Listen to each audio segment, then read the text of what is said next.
kakanin. Masarap po to. Anong kakanin yan?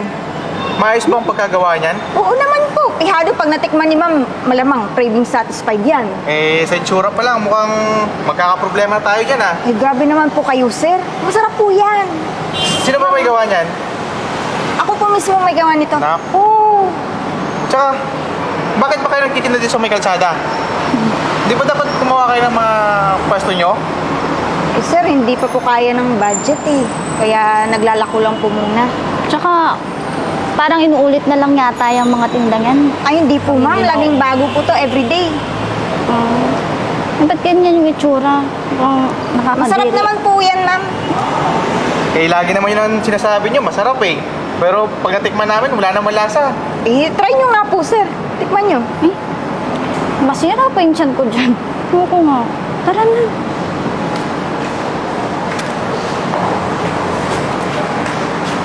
Na ako, be. Gutom ka na? Ay, magandang gabi po, sir, madam. Gwapo si sir, maganda si ma'am. Baka naman pwede kayong bumili ng paninda ko, sir. Yan na naman. Ano ba yan? Pastillas po. Ito po, masarap po ito. Ay, Ube hindi kami flavor kumain at yan, saka sorry. Parang yan din yata yung nagbebenta nung kanina, di ba? Oo nga. Ewan ko. Ano yan? Magkasama ba kayo nung babae kanina?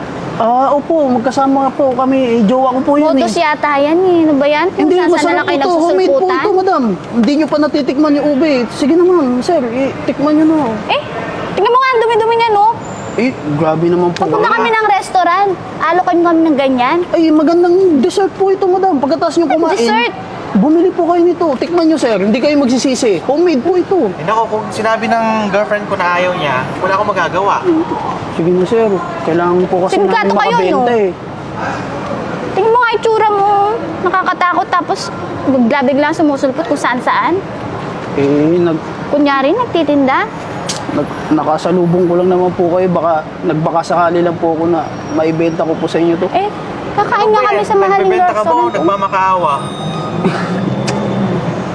Sige na, sir. Ano, tara na? Kailangan ko makaawat magbenta talaga Ano eh. ba pasensya yan? na. Nakakabwisit. O, mahal. Kumusta benta natin ngayong araw? Yun nga, mahal eh. Ang tumal ng benta.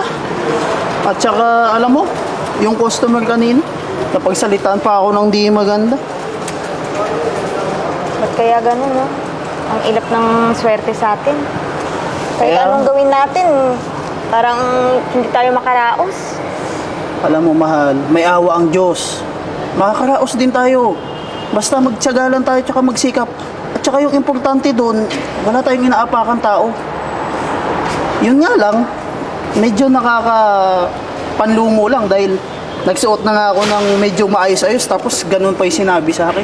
Nagawa mo pa talaga mag-joke, no? Nilait-lait ka na nga ngayong araw, eh. Ay, nako. Kailan kaya tayo makakaangat? Basta pagtiwala lang tayo at meron tayong pagtitiwala sa taas. Makakaraos din tayo. Ka na malungkot. Buti nandyan ka. Tara na. Ano babe, nabusog ka ba? Oo naman, sobrang sarap. Tsaka napaka-special ng restaurant. Ang Diba? mahal. Sabi ko sa'yo, diba? Sulit yun. Sulit yung binayad natin. Oo, tas sure pa tayo na malinis, di ba? Oo naman. Pag nilala kita, sumama ka na lang. Kasi hindi naman kita dadalhin sa mga basta-bastang restaurant eh. Oo naman. Thank you talaga. Pero nainis lang ako kanina talaga. So, muntikan ako nawala ng gana doon sa mga makukulit na Hingaan mo na yung mga yun. Alam mo naman yung mga yun. Kung sino-sino yung nakikita, doon na lang binibenta. Tsaka hindi natin alam kung malinis ba yun. Nakakatakot yung itsura. Buti na lang yun. Hindi na lang ako dito. Oo. Anytime babe, palika na. Pagod na araw to, no?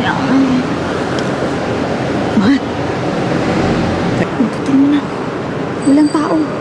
Nakikita mo ba yung nakikita ko? No.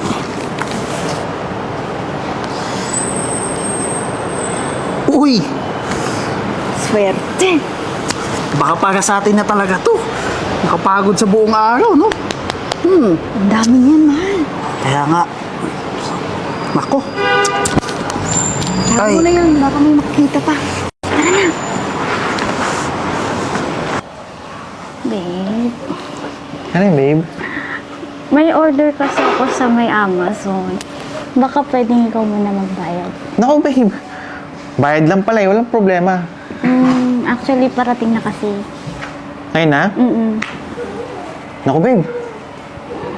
Ano? Yung wallet ko. Anong wallet? Nawawala. Kinuha mo ba? Hindi ko kinuha, kaya humihingi ako sa'yo eh. Parang nawawala eh. Di mo ba nadala kanina sa restaurant or hindi mo niya iwan doon? Eh, di ba nga nagbayad pa tayo sa restaurant? Pagkatapos nun, hindi ko na alam kung nasaan punta. Baka pinatong mo lang sa kwarto or somewhere. Wala, babe. Tawagan kaya natin yung restaurant.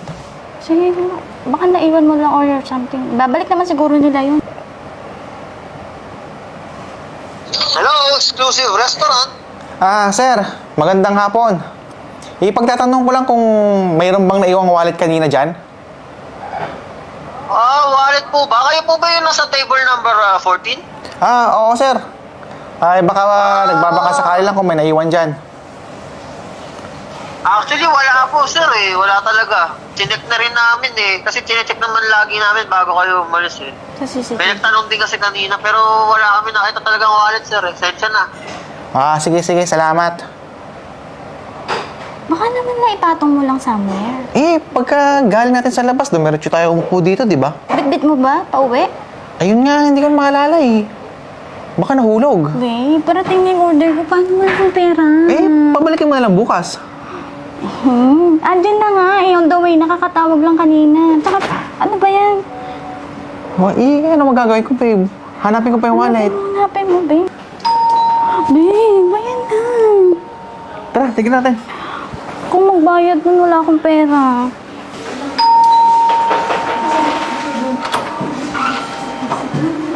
Oh, kayo na naman? Hanggang dito ba naman sinusundan nyo kami? Magandang gabi po, sir. Ano? Ma'am. Ang maganda sa gabi. Hindi po kami bumibili. Ano ba yan? Tsaka, exclusive to building namin Paano kayo nakapasok dito? Oo nga. Mga bas, babawal dito. Anong gusto nyo? Magtawag kami ng police o security? Sir, ma'am, mawalang galang na po. Oh. Napulot ko po kasi yung wallet ni sir. Hindi naman po kami naparito para magbenta. Gusto po sana namin isoli. Pero hanggang ngayon ba naman, sobra pa rin po yung panglalait nyo sa amin. Ay, yun pala. Kinuha siguro nito, mahal. Napulot o kinuha?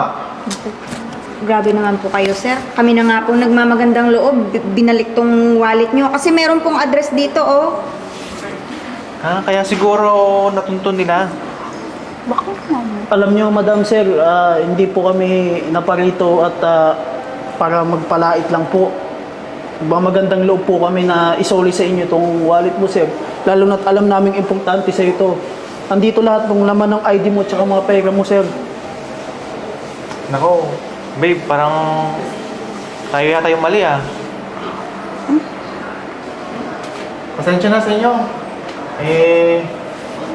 Mukhang nagmataas kami. Nako, pagpasensya nyo na kami. Nagkamali yata kami. Hindi naman namin inaasahan na kayo ang magbabalik ng wallet.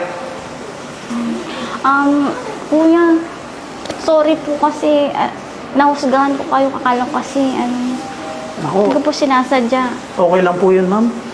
Basta ang layunin po namin is makatulong po kami sa kapwa namin kahit po ganito lang po kaming pobre. Hindi naman po kami masamang tao. Kaya po, ma'am, sir.